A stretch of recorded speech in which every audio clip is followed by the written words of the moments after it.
Now, back to Coastal Living on KZTV. Welcome back, everyone. You're watching Coastal Living. We have a few familiar faces here today. Please welcome Tom Swanson. He's the general manager of Matthews Air Comfort Solutions. And of course, his partner in crime, Lil Mowgli here. Thanks for having us back on again. He's just worried about his leash right He's worried about his leash. Yeah. He's in his own little world. If we could only relive our lives as dogs, right? It would be so much more simple. But instead, we're talking about something that can be pretty complicated. Absolutely. Our air conditioned units. Absolutely. Oh my goodness. So when you came in August, we talked about R22, which sounds like a character from Star Wars, but it's not. It's Freon, and it's actually being phased out, right? Correct. So tell me, why is it being phased out for those that didn't see that episode, and what do we do if our unit still needs it? I mean, a lot of us have outdated units, right? Absolutely, absolutely. So back in the 90s, the EPA outlawed the R22 Freon as harmful to the environment. So they began the switch over to R410A, which is what most of the systems now are on. However, there are still some systems out there, that have been put in within the last 5 and beyond years that are on R22. So with that transition, at the end of the year 2019, they completely phased it out. There's no more R22 production in the United States. So the price of R22 is going to skyrocket. The price of anything to do with R22 is going to go up as well. So right now we're kind of in the transition period of switching people over to R410A. A lot of the systems that we're doing right now are involved with that transition, and so we're trying to just make it easier on people and make sure people are a little bit ahead of the times. Okay. Yep. And so is it a pretty smooth transition? Is this something as simple as instead of buying R22, you're buying this alternative one, or do you have to change anything about your actual unit? Yes, so if you do have an R22 system and it has a leak or there's anything that really needs to be done with that system, at this point in time, you're probably better off looking at a replacement option or at least kind of consulting with someone like us to see what your options are. You may have more options than just completely replacing your system. However, we can assess that at that time. Sure, and for anyone who's not really savvy with air conditioned units, they seem very complicated. They are very complicated, but when we have a professional like you there, sometimes it is a simple fix, and you're like, oh, your warranty will cover this, or I know a guy, and we'll figure this out. It's going to be affordable. Correct. So that's really helpful. Correct. And we'll talk more about your maintenance program later. But first, tell me, how do I know if my air conditioned unit uses R22? So the easiest way to find out would be to go to your outside condensing unit and take a look. So here we have, this is a nameplate that's on every condensing unit that you'll find, as long as the sun hasn't faded it out. So if you see right there at the bottom, it's circled, it says refrigerant HCFC 22. So anytime you see that 22, you're gonna know that it's most likely on R22. There are some conversions you can do with the systems where you would have an R22 condenser and possibly a 410 coil inside. There are some things we can do, which is why, give us a call. We'll come out and we'll take a look at it. So you're not maybe replacing everything, but if you go out to your outside unit, you look for the ounces, it'll say how many ounces it takes, and it'll say if it's 22 or R410A. Okay, nice. And is it because it's harmful to us, or what is the reason, do you know, for phasing out? It was just kind of an environmental deal. They were stating that all the R22 was putting a hole in the ozone.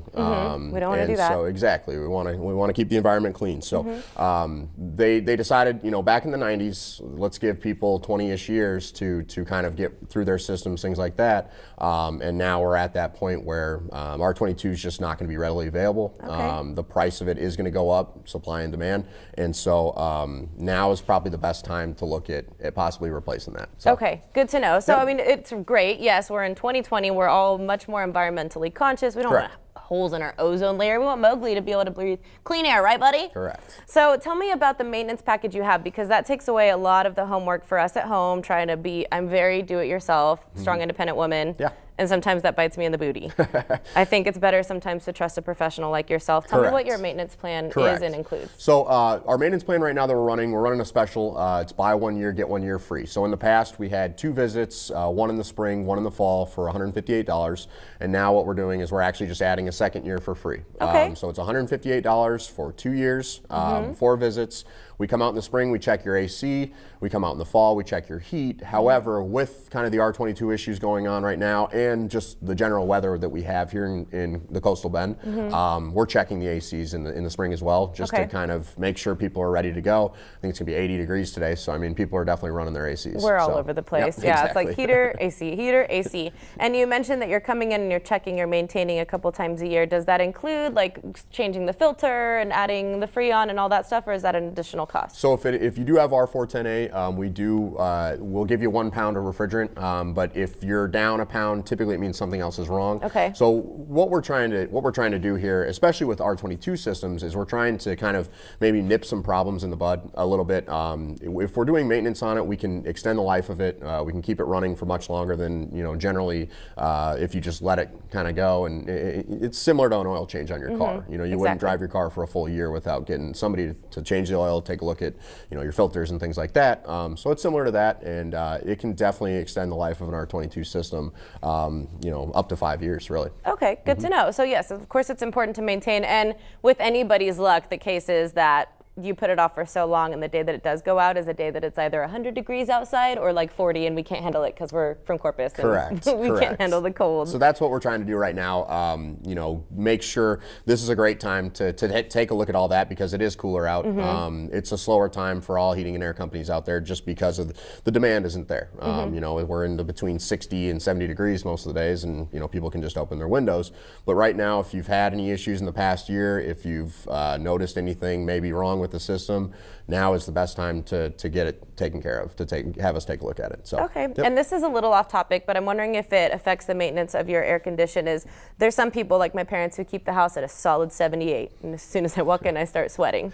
Myself, I keep it around 73. Some people need it like in the 60s. I know we can turn it up and down throughout the day, before bed and stuff, but is there like a good setting to keep it at when you're home and then when you're maybe on vacation or something? So I always tell people never to turn it off. You're going to end up wasting more electricity in the long run anyway. So what I do personally, and I have a mountain dog, so we keep ours about 68 to 70 at night, and then when we go to work every day, we turn it up to about 75, maybe 80 in the summer months, and then the whole process of getting it to cool back down and it running longer will waste more electricity. So I tell people never shut it off, just turn it up when you leave the house, and then when you get home, turn it back down. And it should, if it's sized properly and everything works right, it should cool down pretty quickly. Awesome. And having like fans constantly going energy-wise, does that help circulate the air? It seems like a given. Okay. Awesome. So hopefully that's helpful. I know I needed the answer to that, so thank you. Absolutely. One more time, let's go over that Coastal Living Viewer Special. Mention us. You can also visit MatthewsACS.com for more information,